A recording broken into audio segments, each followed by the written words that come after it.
Présidente, le docteur Ndei Fatou Ngom-Gueye qui devait venir, je ne sais pas si je ne l'ai pas vue, donc je ne sais pas si elle a eu des problèmes de transport. On va commencer, on a un peu de temps parce qu'il y a une présentation en moins, donc, mais ça ne veut pas dire qu'il ne faut pas respecter l'horaire, parce que si les gens veulent venir à des horaires précis pour chacune des présentations, il faut qu'on respecte, mais ça veut dire aussi qu'on aura un peu de temps pour les questions et les discussions à la fin si on le veut. Puis si on ne le veut pas, on fera ce qu'on veut. Donc on va commencer tout de suite par la mini-lecture. Donc j'ai le plaisir d'accueillir le docteur Jérôme Pakanowski, qui est un infectiologue et interniste, je crois, de formation. Dans une vie antérieure. Ouais, clinicien, qui fait partie de la jeune génération expérimentée des infectiologues français, donc vous connaissez probablement bien et qui fait aussi partie d'une équipe très connue, le service des maladies infectieuses du CHU Saint-Antoine, avec lesquels on a beaucoup de relations et qu'on admire beaucoup. Donc Jérôme, tu as la parole pour entre 20 et 30 minutes selon ton inspiration. Merci pour l'invitation. Ça va pour le micro ? Oui. Donc je vais vous brosser un portrait robot généraliste sur les iris, en centrant mon topo sur deux pathogènes d'intérêt particulier que sont la tuberculose et le cryptocoque. Un, parce qu'ils sont extrêmement fréquents, et deux, parce que dans le contexte des patients africains en Afrique ou migrants en Europe, c'est extrêmement prévalent. Alors l'iris, c'est le syndrome inflammatoire de reconstitution immunitaire. Donc en préambule, bien que ça soit un effet secondaire du traitement antirétroviral et que ça va être l'objet de ce topo, il ne faut pas oublier quand même que ça ne doit pas faire perdre de vue que le traitement antirétroviral a un impact bénéfique primordial, tant en termes de survie, d'événements cliniques et également de réduction de la transmission par voie sexuelle et materno-fétale. Donc l'iris, c'est le prix à payer de la restauration immunitaire, mais il faut voir ça comme un continuum et le prix à payer de la restauration immunitaire, mais qui apporte des bénéfices inouïs. Néanmoins, suite à l'instauration des antirétroviraux, ce sont ce cortège de manifestations inflammatoires, cliniques, biologiques, morphologiques, excessives qui sont pathologiques, dirigées contre des agents pathogènes d'infection opportuniste, responsables de morbidité importante et parfois de décès, même s'il ne faut pas surestimer ceci, qui constituent ce syndrome, ce complexe clinique qu'on appelle l'iris. Donc mon plan est assez standard et stéréotypé. Après une définition des deux formes cliniques d'iris, je vais vous brosser les caractéristiques générales en termes de facteurs de risque, de description clinique et morphologique. Je vais centrer mon topo sur les iris liés à la tuberculose et à la cryptococcose. Et enfin, vous donner, j'espère, quelques principes de prise en charge. Donc l'iris, il n'est pas spécifique au VIH, puisqu'en fait, on sait que dans toutes les circonstances médicales où il y a une restauration immunitaire, on peut voir des iris, aussi bien à l'ère pré-VIH avec les réactions paradoxales dans les traitements antituberculeux, mais également en oncohématologie avec les sorties d'aplasie post-chimiothérapie pour des lymphomes, également en post-reconstitution immunitaire après prise de greffe de moelle, mais également en médecine interne dans les maladies dites immunitaires quand on arrête des anti-TNF-alpha et dans les scléroses en plaques lorsqu'on arrête les natalizumab, les nouveaux anticorps monoclonaux. Alors, il y a deux formes d'iris. L'iris, c'est une réaction qui est médiée par l'antigène des maladies opportunistes. Donc, il y a une forme qu'on connaît très bien. Il y a beaucoup de littérature, c'est les iris paradoxaux. En gros, le patient a une maladie opportuniste, classiquement une tuberculose, qui s'exprime cliniquement de manière classique, qui est diagnostiquée, qui est traitée. Le patient s'améliore suite à la mise en route du traitement antituberculeux. Et puis, dans un délai de 10-15 jours après, on commence les antirétroviraux. Et c'est à la suite de l'initiation des antirétroviraux que le patient se dégrade de manière paradoxale. Il ne devrait pas se dégrader. Et il se dégrade. Et c'est ça qu'on va appeler l'iris paradoxal. Après avoir fait les diagnostics différentiels, à savoir la toxicité du traitement antituberculeux ou antirétroviral, la sélection d'une souche résistante de tuberculose ou la survenue d'une autre maladie opportuniste. Ça, c'est bien connu.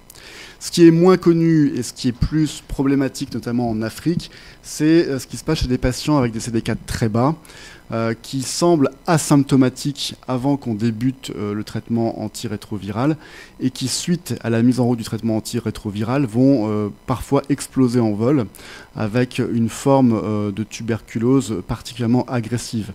Et toute la difficulté dans ces tuberculoses ou cryptococcoses post-initiation des antirétroviraux, ça va être d'essayer de stratifier le patient pour voir si c'est une tuberculose qui était en fait présente à baseline mais qui n'était pas diagnostiquée parce que la clinique était pas spécifique ou les moyens diagnostiques non présents, ou bien est-ce que c'est la poursuite du déficit immunitaire qui fait que les patients n'étant pas encore restaurés, ils développent une maladie opportuniste liée au déficit immunitaire, ou bien est-ce que c'est une forme particulièrement atypique de tuberculose, atypique par son caractère inflammatoire, qui va faire à cette circonstance diagnostiquer un unmasking iris.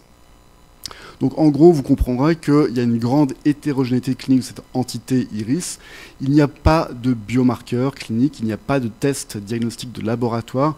Et c'est un syndrome, et donc il y a des classifications, mais il n'y a pas de critères formels de diagnostic de l'iris. Les premiers papiers dans les années 2000 des équipes de French et Shelburne avaient listé certains critères. Il faut l'instauration d'un traitement antirétroviral efficace avec une baisse de charge virale d'au moins 1 log et parfois une remontée des CD4. Mais on verra que le taux de CD4, c'est pas forcément présent parce qu'on n'a pas le temps de voir remonter les T4 quand les iris surviennent très précocement. Suite à cette instauration d'un traitement antirétroviral, il y a une dégradation clinique aiguë particulièrement inhabituelle avec des critères inflammatoires exacerbés. Et puis, on n'a pas d'autres diagnostics différentiels à se mettre sous la dent. Suite à l'hétérogénéité de ce syndrome, il y a eu un consortium qui s'est réuni à la fin des années 2000 afin de proposer des systèmes de classification adaptés au terrain en Afrique noire, là où on n'a pas besoin forcément de biologie en termes de CD4 et de charge virale. Pourquoi? Parce que les CD4, on n'a pas forcément le temps de mesurer leur remontée.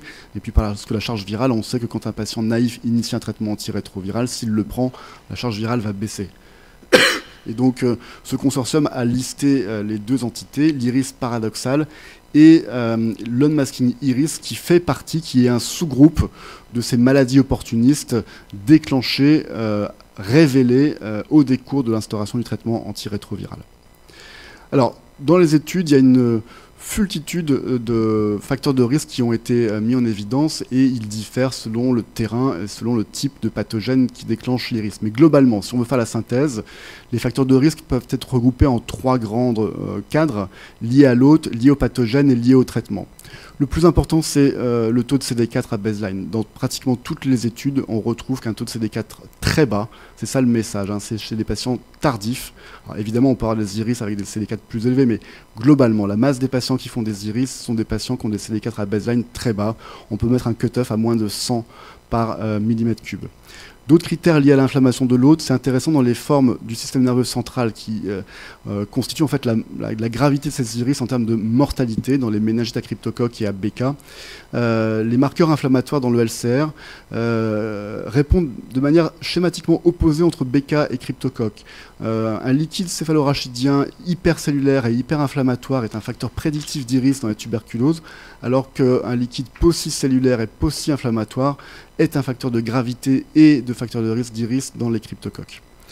En ce qui concerne les facteurs de risque liés aux pathogènes, on oppose ce qui se passe dans des circonstances cliniques d'unmasking iris, où en fait ce sont des tuberculoses infracliniques avec des inoculums bactériens pas forcément très importants, mais qui vont déclencher un iris suite à leur non-reconnaissance à la mise en route du traitement antirétroviral. Et on y oppose, dans les formes paradoxales, les tuberculoses ou les cryptococcoses à fort inoculum, c'est-à-dire avec des hémocultures positives ou des localisations extra-pulmonaires ou extra-neurologiques.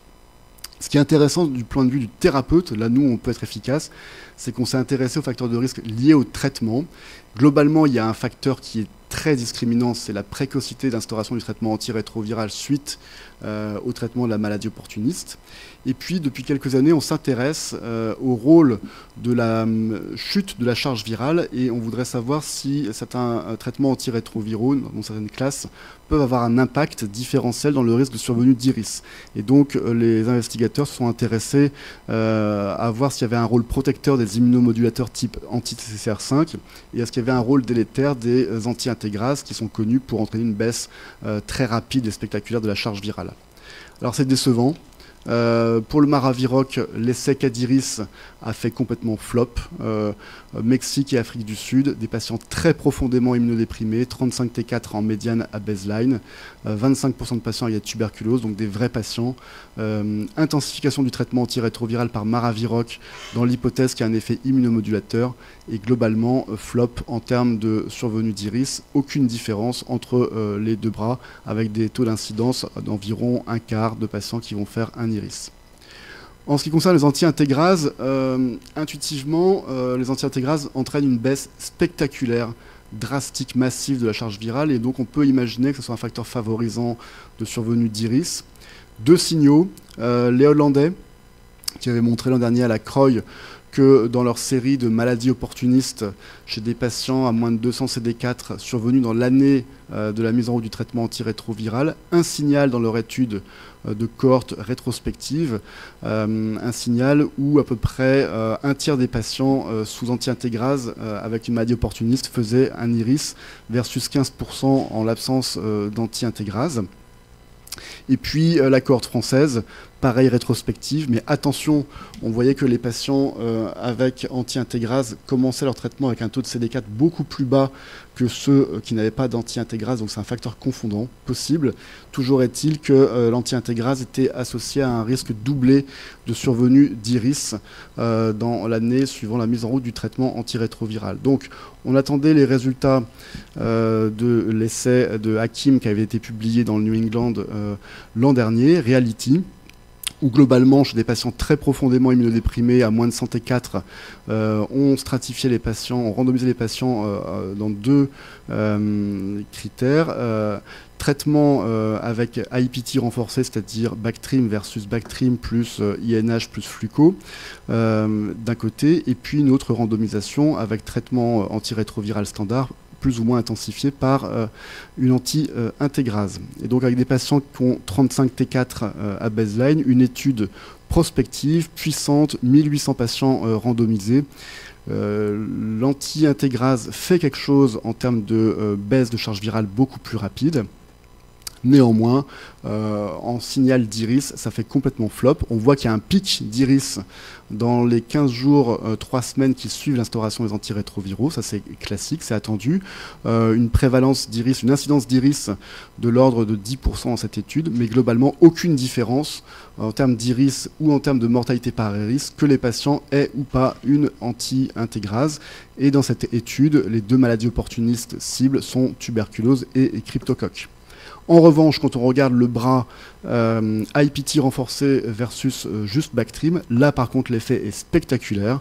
Dans le bras prophylaxie renforcé par Fluco et INH, eh bien, il y a beaucoup moins d'IRIS que dans le bras Bactrim seul. Et globalement, on verra plus tard qu'il y a beaucoup moins de tuberculose et de cryptocoque.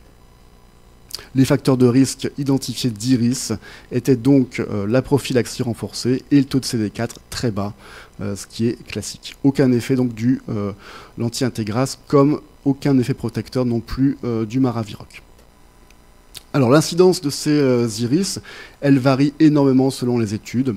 On trouve de tout dans les études. Globalement, il faut retenir le chiffre de l'ordre de 15 à 25%, et ça varie selon les études, selon le terrain, selon les maladies opportunistes identifiées et selon le timing d'instauration des traitements antirétroviraux. Il y a 3 études très puissantes et intéressantes pour le contexte Afrique et Asie du Sud-Est. C'est les études qui ont mis en évidence l'effet primordial du délai d'initiation des antirétroviraux précoces dans la survenue des TB IRIS, avec des chiffres d'incidence qui varient entre 5 et 33% selon le pays. Alors, comment se caractérisent les IRIS? Globalement, ce qu'il faut retenir, les messages importants pour les cliniciens, c'est une maladie aiguë et inflammatoire. En général, ça survient 15 jours après le début des antirétroviraux. On peut avoir des iris dès le lendemain ou le surlendemain. On peut avoir des iris 3 mois après. Il y a un grand spectre, mais globalement, vous avez vu le pic dans le papier de Hakim dans le New England, c'est 15 jours après. La maladie, elle est particulièrement inflammatoire et donc ça va faire une tuberculose qui va se présenter sur une forme un peu atypique avec une inflammation clinique, des abcès froids souvent, de la biologie inflammatoire et puis de l'imagerie inflammatoire. Alors on le voit bien dans la tuberculose, mais on le voit aussi dans des LEMP où on a des hypersignaux qui sont inhabituels. On le voit dans le Kaposi avec des œdèmes inflammatoires autour des ganglions et des lésions inflammatoires. Ça contraste avec la négativité des prélèvements microbiologiques au moment de l'iris. Généralement, c'est rare, il y a des exceptions, mais globalement, on ne retrouve pas l'agent pathogène alors que le patient est extrêmement sévère et inflammatoire. L'iris, on peut le voir avec tout pathogène, mais il y en a qui sont plus fréquents que d'autres. Classiquement, l'iris, c'est une maladie de la tuberculose, des mycobactéries atypiques et du cryptocoque, mais ça a été décrit fréquemment également avec le CMV, avec le VZV et avec le Kaposi. Plus rarement, pneumocystose, toxo et LEMP. LEMP, ça pose un petit problème. Toxo et PCP, ça ne pose pas véritablement de problème. Donc on a vu que l'iris était relativement fréquent. Est-ce qu'il est grave? Oui, dans le cadre des atteintes du système nerveux central, parce que c'est là qu'il y a de la mortalité, dans les méningites à cryptocoque et ABK, lorsqu'il y a un phénomène d'iris. Alors si on reprend les TB iris, tout peut se voir. Donc globalement, le patient se remet à avoir de la fièvre alors que ça allait mieux. Au niveau parenchymatopulmonaire, l'infiltrat peut réapparaître, se majorer, ou il y a des nouvelles lésions qui apparaissent. Il y a des ganglions nécrotiques hypodenses qui apparaissent, et puis fréquemment des manifestations extra-pulmonaires avec des gros ganglions inflammatoires cervicaux, des abcès froids de location inhabituelle, par exemple des abcès pectoraux, des gros abcès du psoas qui apparaissent de nouveau, et quand on fait des ponctions parfois itératives, on ne retrouve jamais l'agent pathogène. Une forme plus inhabituelle et plus difficile, sur laquelle nous on s'était particulièrement intéressé à Saint-Antoine, c'est les unmasking TB iris. C'est ça qui est problématique chez des patients très immunodéprimés en Afrique et en Asie. C'est le piège. Typiquement, cette patiente qu'on avait décrit dans le service, 130 T4 à baseline, aucun symptôme. Elle vient pour se faire soigner, on lui met le traitement antirétroviral et 3 semaines après, elle explose en vol avec un tableau aigu de méningite bacillifère à l'examen direct, ce qui est quand même inhabituel, une forme aiguë qui s'installe en 24 heures avec du BK à l'examen direct. On la traite, elle va mieux, on lui met des corticoïdes, et quelques jours après l'arrêt des corticoïdes, elle réexplose sur le plan neurologique avec un coma, et on met en évidence à l'IRM des tuberculomes, alors que l'imagerie initiale était normale. Avec Nadia Valin, on a travaillé sur les unmasking iris, et curieusement, alors qu'il y a une littérature extrêmement floride sur les paradoxical iris, il n'y a rien sur les unmasking iris, ou très peu. Il y a très peu d'études de facteurs de risque. Donc on avait essayé de caractériser ce qui différenciait les unmasking versus les tuberculoses standards, et puis on avait essayé de voir quels étaient les facteurs de risque de survenue d'un unmasking iris suite à l'initiation des antirétroviraux dans une cohorte de patients asymptomatiques. Les facteurs de risque qui sortent, ce sont, comme souvent, les CD4 bas à baseline, une remontée du taux de CD4 en pourcentage et une baisse de charge virale rapide. Alors une fois qu'on a le diagnostic d'iris, les questions qu'on se pose en tant que clinicien, c'est comment essayer d'intervenir sur le plan thérapeutique, à la fois en curatif et en préventif. Sur le plan curatif, il y a un seul essai de corticothérapie qui a été fait en Afrique du Sud, malheureusement dans des formes qui n'en ont probablement pas besoin, c'est-à-dire des formes non neurologiques qui par définition étaient exclues, et dans des SDRA, dans des miliaires hypoxémiantes où les patients étaient exclus. Donc chez des patients qui n'en ont pas vraiment besoin, une corticothérapie pendant 1 mois entraîne une résolution plus rapide des symptômes, avec un peu plus de candidose, mais pas de maladie opportuniste grave type CMV, avec un taux de rechute de 20%. Néanmoins, dans les formes graves, il n'y a aucun essai randomisé prospectif, et les gens font ce qu'ils peuvent, ils mettent des corticoïdes, parfois les anti-TNF-alpha. On fait un peu comme on peut chez des patients très très graves. Alors, avant de balancer des corticoïdes chez des patients africains, il faut toujours peser le pour et les contre, surtout pour une maladie qui n'est pas forcément sévère, notamment en termes de réactivation d'anguillose maligne, de maladie de Kaposi, d'hépatite B, chez des patients qui n'ont pas forcément un diagnostic très clair d'infection B occulte, et de CMV.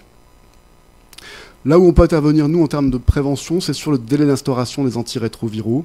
Il y a 3 grandes études très puissantes, bien menées, Camellia, Sapit, Stride, qui ont montré toutes clairement qu'il y avait un surcroît d'iris TB lorsque le traitement antirétroviral était instauré précocement. Néanmoins, pas de surcroît de mortalité. Là où il y a de la mortalité, c'est dans les études de méningite tuberculeuse. Vous verrez que, par exemple, dans l'étude vietnamienne, il y a une mortalité extrêmement élevée, 2 patients sur 3. Ça souligne la gravité de la méningite tuberculeuse en elle-même et chez des patients VIH très immunodéprimés. Et dans l'étude sud-africaine, 1 patient sur 2 qui a une méningite tuberculeuse, malgré la corticothérapie, qui fait partie des guidelines de traitement de la tuberculose méningée, malgré la corticothérapie, il y en a presque 1 sur 2 qui fait un iris. Et parmi ceux qui meurent, 4 sur 34, tous avaient un iris.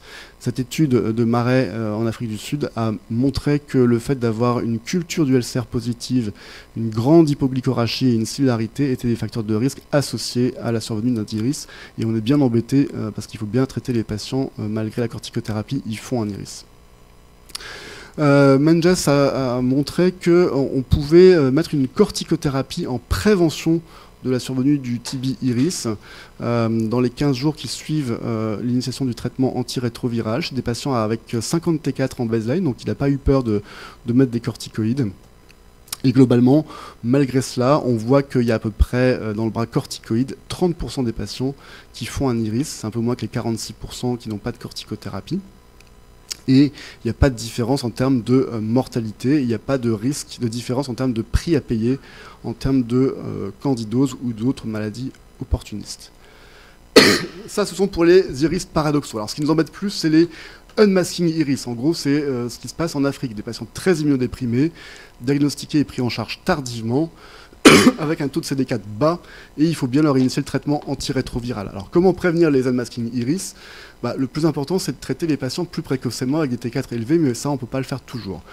L'autre modalité d'optimisation, c'est de mieux diagnostiquer la tuberculose infraclinique, et donc c'est toutes les stratégies de diagnostic plus précoce avec les antigénuries BK, les GenExpert, ce qui permettrait de traiter les patients de leur tuberculose infraclinique plus précocement. Il y a Temprano et Reality qui l'ont montré le bénéfice de la prophylaxie par INH, et puis Xavier Blanc a présenté dernièrement les résultats de l'essai Statis avec le traitement anti-tuberculeux, c'est un peu provocateur, d'emblée concomitant aux antirétroviraux. Alors effectivement, tout le deal, tout le débat, c'est de savoir est-ce qu'on renforce le diagnostic avec la combinaison d'un GenExpert, d'une antigénurie BK, lipoavrabinomanane, plus ou moins des nouveaux tests qu'on a maintenant d'antigénémie BK pour screener les patients et leur mettre en route un traitement curatif avant les ARV, ou est-ce qu'on le fait chez tout le monde ? Globalement, étude puissante, 1000 patients, très immunodéprimés à moins de 100 CD4, stratifiés sur traitement anti-tuberculose systématique versus screening, des patients qui ont 30 T4 en médiane à baseline, et globalement, il n'y a pas de différence dans les 2 bras, sauf en termes d'effets secondaires grade 4, qui sont beaucoup plus fréquents chez les patients qui sont exposés à l'INH et au pyrilène. Donc, essai Statis qui apporte des résultats, mais pas très concluants sur le bénéfice d'une quadrithérapie curative versus une stratégie IPT qui avait été présentée dans Reality et dans Temprano. Concernant les cryptococcoses, même type de définition, cryptocoque paradoxal ou unmasking. Ce qu'il faut retenir, c'est que la survenue de céphalées et la remontée de pression du LCR, c'est un facteur de gravité et c'est un facteur prédictif d'iris. Pour les iris paradoxaux, les facteurs de risque sont standards et sont classiques. C'est le fait d'avoir des T4 très bas, d'avoir des émocs à cryptocoque qui poussent, un inoculum élevé dans le LCR et une formule de LCR très pathologique où il n'y a pas de cellules et pas de réaction inflammatoire. Bizarrement, c'est ça qui est un facteur de gravité en soi-même et un facteur de risque d'iris. Pour les unmasking iris, on retrouve des notions importantes et cruciales, pas très bien connues. C'est le fait d'avoir, outre les T4 bas, une antigénémie cryptocoque à baseline qu'il faut faire avant de mettre en route le traitement antirétroviral parce qu'on oublie de la faire et quand elle est positive, même si le patient n'a pas de signe, il y a un bénéfice du fluco, même si le fluco n'est pas le traitement optimal de la cryptococcose, de faire une stratégie IPT avec du fluco, ça diminue le risque de unmasking iris. Comme pour les tuberculoses, le délai d'instauration des antirétroviraux est également déterminant pour les iris à cryptocoque. Le dernier papier du New England est très contributif notamment, et donc en raison du risque d'iris, la cryptococcose neuroméningée fait partie des maladies pour lesquelles il faut retarder le traitement antirétroviral afin d'éviter un surcroît de mortalité neurologique par iris neurologique. Donc globalement, l'iris pose aux thérapeutes un certain nombre de questions générales concernant la prise en charge de l'agent opportuniste, des modalités de traitement antirétroviraux et des questions métaphysiques sur est-ce qu'il faut mettre ou pas des corticoïdes. Pour nous, cliniciens, qu'est-ce qu'il faut retenir comme message si on veut faire la synthèse de cette littérature qui est très riche? En termes de prévention des iris dans leur forme unmasking, c'est ça le problème. Le problème, ce n'est pas les paradoxical iris, c'est les unmasking en population de masse, en Afrique ou en Asie du Sud-Est ou au Mexique, quand on va mettre les patients sous antirétroviraux. Globalement, ce que dit la littérature, c'est qu'il faut renforcer les prophylaxies, aussi bien IPT que du fluco, voire de l'azitro. Il faut absolument trouver les moyens d'implémenter et d'améliorer le diagnostic des infections latentes, occultes, le GenExpert, le lipoarabinomanane urinaire, l'antigène cryptocoque, tout bête, voire les nouvelles modalités des antigénémies BK. Et puis, si on peut, il faut qu'il y ait des politiques de santé publique nationale pour initier les antirétroviraux à des taux de CD4 le plus élevés possible pour éviter la tuberculose iris dans ces populations. Reality est extrêmement puissant. Je remets dans le Take Home Message cette slide, parce que clairement, il y a un bénéfice de la stratégie IPT renforcée, aussi bien en termes de mortalité que de survenue de tuberculose, de cryptococcose et d'iris. Donc c'est extrêmement puissant. Une fois que la maladie opportuniste survient, comment faire pour éviter qu'il y ait une réaction paradoxale? C'est une maladie qui est drivée par l'antigène, donc il faut absolument optimiser le traitement de cette maladie opportuniste. Il ne faut pas retarder le traitement antirétroviral qui va permettre d'éviter un surcroît de mortalité. Il faut simplement le différer dans deux contextes, les tuberculoses neuroméningées et les cryptococcoses, parce que c'est uniquement dans ces deux cadres où il y a un surcroît de mortalité par iris. Le traitement antirétroviral, il faut le mettre, quelles que soient ses modalités, on s'en fout, que ce soit du maraviroc ou des anti-intégrases, il n'y a pas d'effet ni protecteur ni délétère. La corticothérapie à moins de 100 CD4, ça a été préconisé par Menges, mais faire très attention chez des patients africains avec moins de 100 CD4. Le bénéfice en termes d'iris est quand même ténu. En termes de mortalité, il n'y en a aucun et il faut se méfier de l'anguillulose, du VHB et du Kaposi. Une fois que l'iris survient, faut-il arrêter les antirétroviraux? Non. Sauf si vous avez une méningite tuberculeuse ou à cryptocoque grave ou en cas de miliaire hypoxémiante, mais les antirétroviraux sont bénéfiques et donc il faut attendre et éventuellement discuter la corticothérapie, voire des immunosuppresseurs un peu plus puissants dans des formes gravissimes d'iris du système nerveux central. Dans les iris non graves, la corticothérapie a été proposée et c'est dans ce contexte qu'il y a eu un essai thérapeutique, mais malheureusement c'est pas très pertinent puisque c'est dans ces tableaux où on n'a pas forcément besoin d'une corticothérapie qu'on a montré qu'elle avait un petit bénéfice. Je vous remercie pour votre attention.